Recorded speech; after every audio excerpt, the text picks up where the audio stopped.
hear us?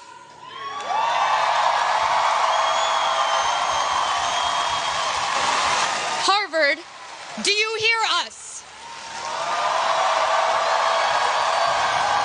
Today, we are celebrated for what we know. In fact, for most of our lives, we've learned to feel a sense of accomplishment in the awards, accolades, and honors that line our childhood homes. How much we know and how we leveraged it got us far.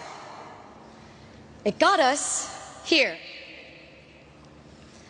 But today, I want to convince you of something counterintuitive that I've learned from the class of 2024. The power of not knowing. I grew up in the Great Plains of Nebraska, alongside cattle ranches and cornfields. As the eldest daughter of South Asian immigrants, I was the first in my family to attend college here in the US.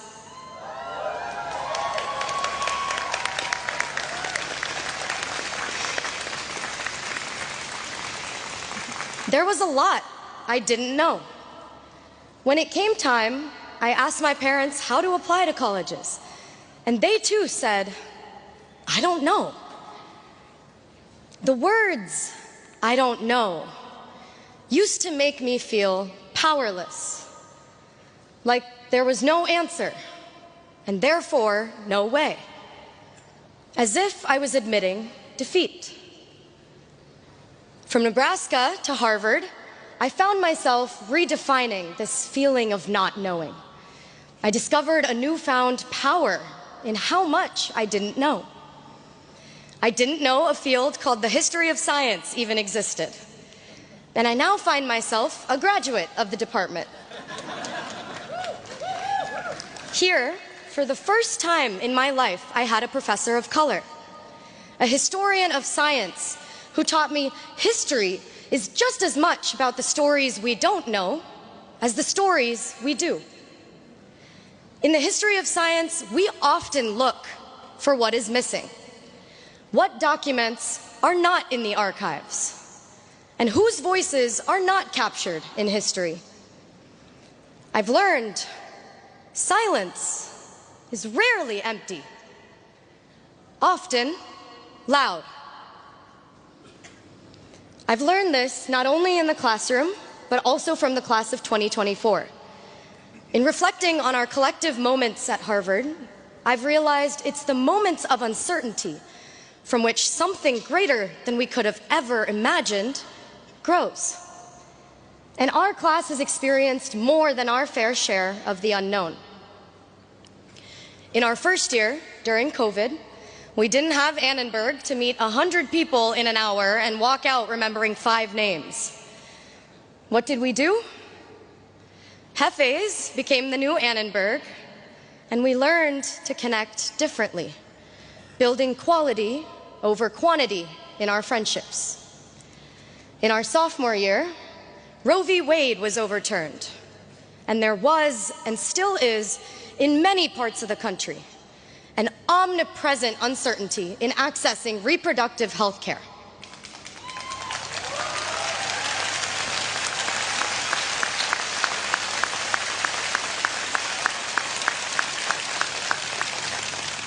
In our junior year, Harvard faced the Supreme Court and the decision to reverse affirmative action.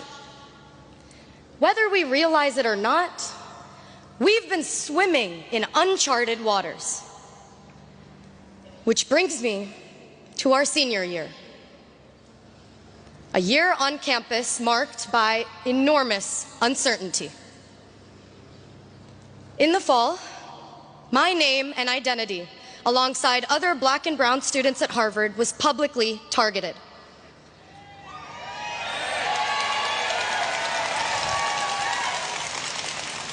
For many of us students of color, doxing left our jobs uncertain, our safety uncertain. This semester, our freedom of speech and our expressions of solidarity became punishable.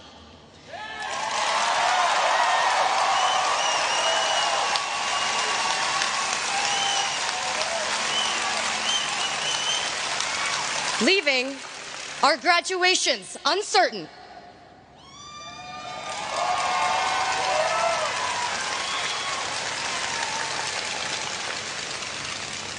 As I stand before you today, I must take a moment to recognize my peers, the 13 undergraduates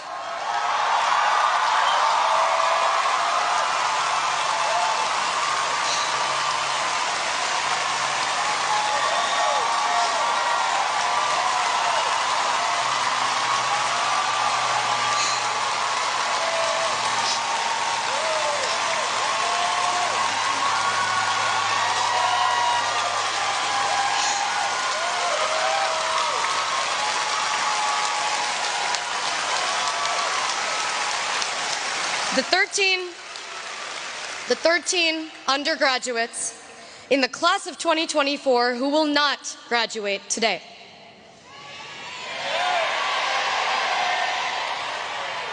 I am deeply disappointed by the intolerance for freedom of speech and the right to civil disobedience on campus.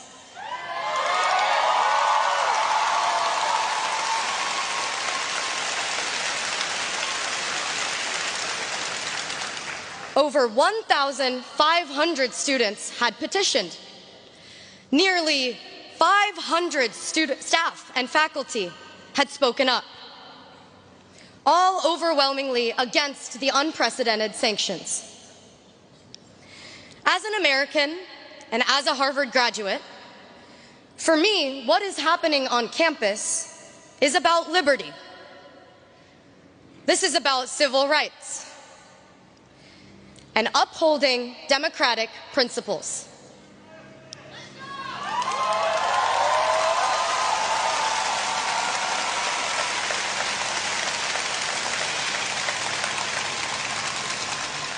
The students had spoken. The faculty had spoken.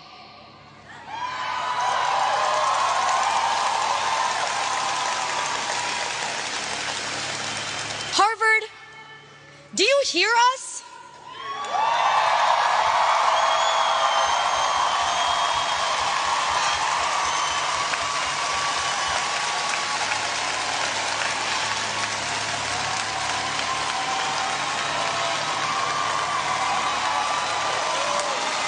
Harvard, do you hear us?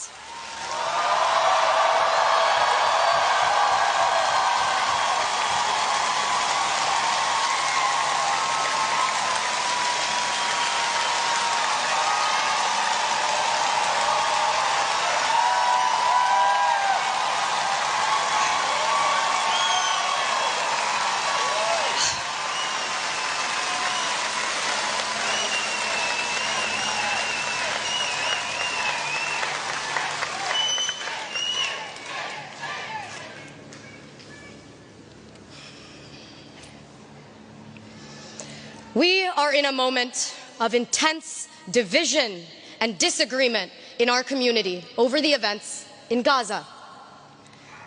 I see pain, anxiety, and unrest across campus.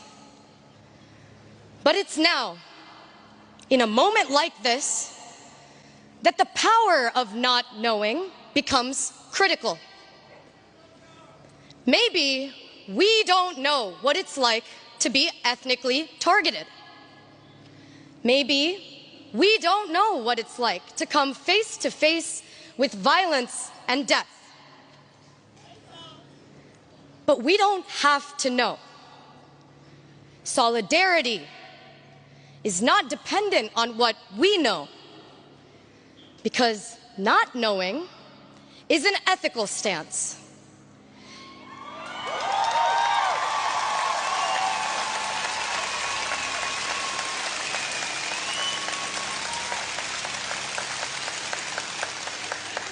It creates space for empathy, humility, and a willingness to learn.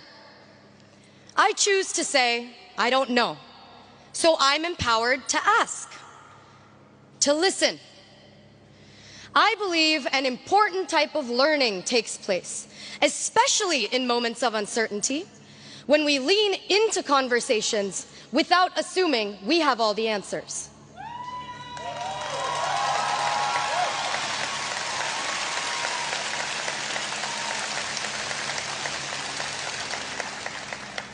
Can we see the humanity in people we don't know?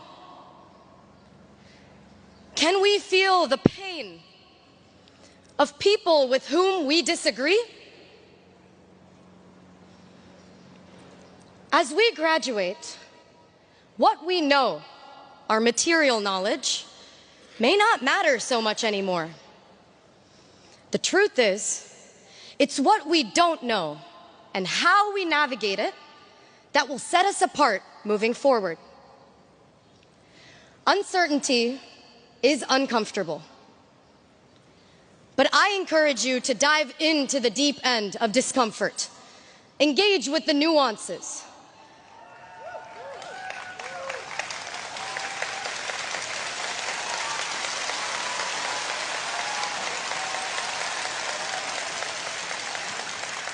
And bring with you a beginner's mind, an ethic of not knowing.